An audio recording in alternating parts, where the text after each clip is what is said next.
Hi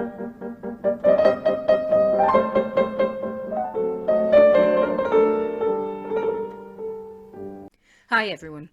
In this video I'm going to talk about what the causes of feather loss are, how to figure out which one it is, and how to help your chickens through. So if you find your coop suddenly has a blanket of feathers on the floor, or there's a scattering of feathers around the ground, some of your chickens may look a little scruffy, some of them may look half naked, they may not be eating as much, or they may be acting odd, they may be keeping to themselves and not even moving around as much. You may also notice some bullying, or some of the chickens might just be acting a little more aggressive towards each other or you. The amount of eggs you're used to getting could decrease, or you might not be getting any eggs at all. So it's natural to assume there's something very wrong going on seeing things like this, and it's every responsible chicken owner's job to figure out these things to make sure their chickens are okay. Well, if you're seeing any or multiple occurrences of the signs above in your flock, it's highly likely your chickens are molting or going through a molt. There are other reasons your chickens could be losing feathers, so a little bit of detective work is required here, and I will tell you how to figure it out in this video. There's a little bit to go through, but hey, it's worth it to ensure the health and happiness of your flock, right? So when do chickens molt? We're really talking about an adult molt here, which happens once or twice a year. It will happen in the autumn. The chickens can also have a lighter molt in the spring. The perfect molt, it starts at the head and neck, travels down the body, down the wings, to the thighs, and then finally the tail. So if your chickens are mature, which means over a year old, the daylight hours are getting shorter, the temperatures are dropping, and you're seeing some of these signs, you're probably dealing with a molt. Your chickens are going to drop any old, damaged, or broken feathers to be replaced by brand new plumage, which is an insulating coat. And this is why your chickens don't need any supplemental heat even in the winter. They have everything they need once you've supplied them with a proper shelter. So a sheltered coop which is draft free and dry. As the new feathers grow in, you'll see them coming through. They're called pin feathers. The chickens are very sensitive to touch while this is happening, and that's why they'll often keep to themselves. Some of them even choosing to sleep on the coop floor instead of up on the roost like normal, because they don't want to be brushing those pin feathers off of their flockmate beside them. And for this reason, it's a good idea to add some extra bedding to the coop floor to make them a little bit more comfortable and to give them a little extra heat while they're lacking some feathers. Their combs and faces can be very pale. They will often be very miserable, standing hunched up. They will look terrible. The huge amount of energy it takes into growing all these new feathers back in takes everything they've got. And this is why you'll get very few eggs, or generally you won't get any eggs while chickens are molting. How long will this last for? Normally your chickens will be molting for 8 to 12 weeks. So this is particularly true for heavy molters or late molters. These are the chickens who drop a lot of feathers in a short space of time. And they're also known to be the better layers. But there are light molters or early molters, often springtime, but they can happen in the autumn as well. This can take up to 6 months to replace all their feathers. But because the process isn't so brutal on them, they won't be miserable and they'll just kind of carry on as normal, usually. So how can you help them? While your chickens are molting, they could definitely benefit from some extra protein. So you could just buy a higher protein feed. You're looking for around 20% protein. You don't want to go any higher than 22, 23 max. Or you can up their protein by giving them some protein-rich treats.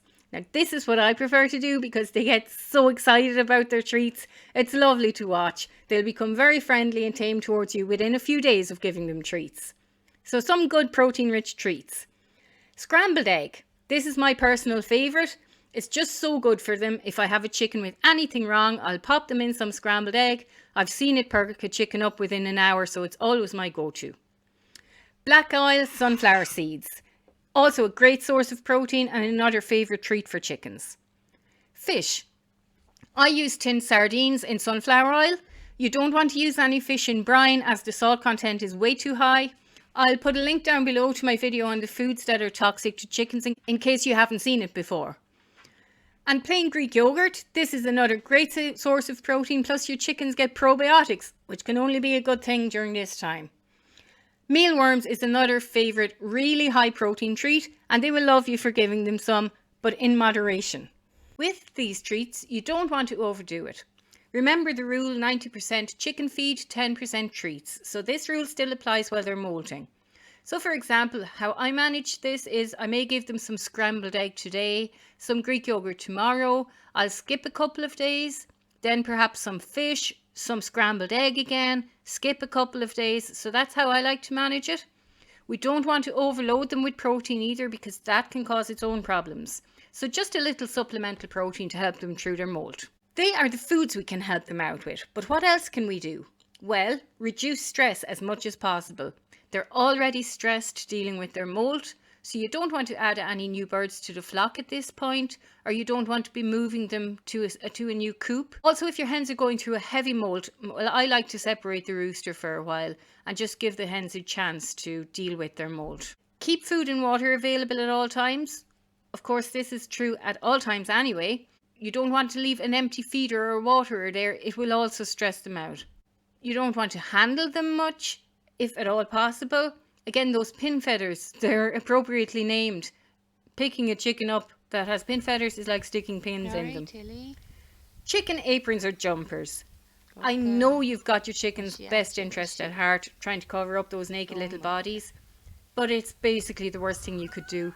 It will just cause even more damage, and it can interfere with or cause issues with feather regrowth, so it's much better just to ensure that they've got somewhere nice and sheltered while they're going through their molt.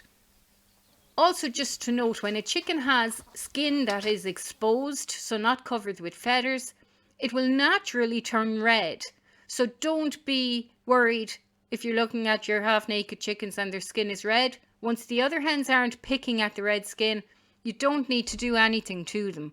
Just let them come through their molt. As soon as the feathers grow back in, their skin will return to the normal colour. So how do you know it's a molt they're going through and nothing else? Well, there are other reasons, and we'll go through those now. Parasites. Mites or lice are a common problem with chickens. Chickens will naturally try to rid themselves of mites by dust baiting or by dropping feathers, particularly if there are lice eggs clustered at the base of the feathers, or if clusters of mites are leaving a build-up of dirt in a particular area. They can also cause your chickens to become anemic, so pale combs and faces. It's a good idea for this reason to check your chickens over regularly for mites and lice. Check over the one that seems to be showing the most symptoms, as this will be the one most likely affected by them, and it'll be easier to spot anything on them. So check the feathers around their head and neck, basically on the back of their neck, around the vent area and under the wings. You're looking for any signs of movement. Now they're tiny, so you look closely.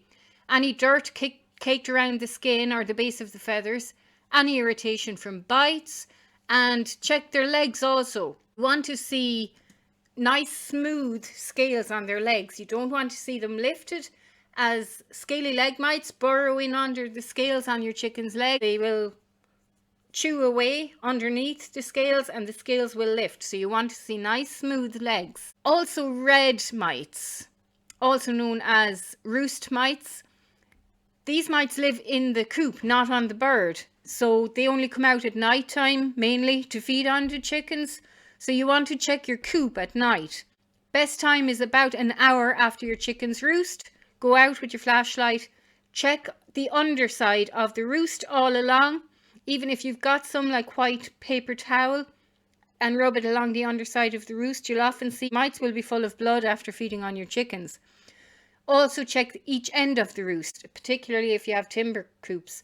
Between the roost and where it's joined to the side of the coop, they'll live in there and they'll all come out at night to feed on your chickens.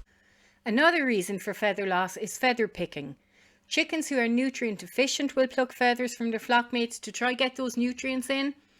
This quickly becomes a habit, and one bird can pick the habit up off the next, so you can end up with lots of birds doing it. So you need to try stop this in the early stages. The treats I recommended for molting are also a good thing to feed chickens who have started feather picking. Boredom and overcrowding can also lead to feather picking. Beware of any blood being drawn on a chicken, because chickens themselves are drawn to blood, and they will cause a lot of damage to a bleeding flockmate, even killing them. Some poultry diseases can cause feather loss. That's a whole other video, but here they are for your perusal. Dietary deficiencies will also cause feather loss.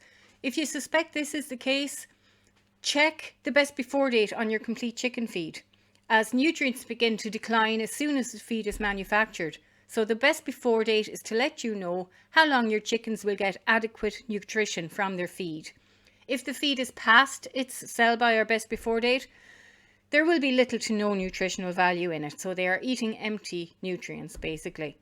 Again, the treats I recommended for molting would be good here, while you go and get your fresh feed, of course. Rooster damage. Regardless of how many hens you've got running with a rooster, there's always the chance that one or more of your chickens will get a bare patch on their back. The rooster isn't doing anything wrong. The bare patch is just where the rooster's feet and spurs would be while they're mating. If you wish, you can remove the hens with the rooster damage for a few weeks until their feathers start regrowing, and then add them back to the flock. Generally, it's just a bare patch on their backs. There won't be any injuries or any cuts to the skin, but do inspect them to make sure this is the case. Any form of stress is detrimental to chickens and can cause them to drop feathers. If any of you have had the misfortune of having a predator attack, you may well have seen that after the event, the surviving chickens can be traumatized. They may go off their food, they may just stand and do nothing for prolonged periods of time, and they can even pass away in the days or months following the predator attack, even though they weren't touched during the attack. Extreme temperatures, or even fluctuations in temperatures, or loud noises that they're not used to, such as fireworks or moving house, can all cause a chicken to lose feathers because of the stress. Broody hens, one of my favourites. Broody hens will pluck feathers from their chest and right down under their bellies. And they will do this to make sure that there's close contact between them and the eggs they're sitting on to properly incubate the eggs. It's right around this time of year that you may start to see signs of some of your hens looking to go broody. So they may be acting a little odd, or you may notice they've got the bare patch underneath, or you'll see them plucking out their feathers. So how do you look after a broody hen to ensure a successful hatch rate? How do you look after her while she's on the eggs and while she's hatching and after she hatches? Well, that's what my next video is going to be about. If you got anything from this video, please support me by pressing the like button so that the channel will go out to other people who have the same questions. And feel free to subscribe if you so wish. Okay guys, good luck, and I'll talk to you soon.